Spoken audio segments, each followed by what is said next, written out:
Hi friends, నేను ఇప్పుడు చెప్పే సెషన్ ఐపీసీ 213. ఈ సెషన్ను బిఎన్ఎస్ 250గా మార్చారు. కొంచెం ఈ సెషన్లో వెళ్ళబోయే ముందు మా ఛానల్ని సబ్స్క్రైబ్ చేసి అండ్ బెల్ ఐకాన్ ఆన్లో పెట్టి అండ్ మా వీడియోని లైక్ చేస్తే మరిన్ని సెషన్ మీద వీడియోలు చేయడానికి మాకు కొంచెం బూస్ట్గా ఉంటుంది. ఇప్పుడు ఈ సెషన్లో వెళ్దాం. ఈ సెషన్ ప్రకారం మరణశిక్ష విధించదగిన వ్యక్తికి అంటే తప్పించుకొని వచ్చినప్పుడు అతనికి ఎవరైనా వ్యక్తి ఆశ్రయం ఇచ్చినా అంటే దాచిపెట్టినా లేకపోతే ఏ వేరే ప్రాంతాల్లో దాచిపెట్టినా అతను దాచిపెట్టినందుకు గాను దాచిపెట్టిన వ్యక్తికి 7 సంవత్సరాల వరకు జైలు శిక్ష విధించబడుతుంది.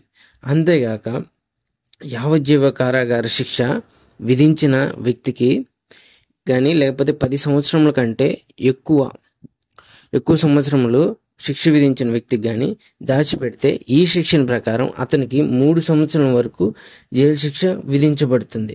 అంతేగాక జరిమానా కూడా విధించబడుతుంది.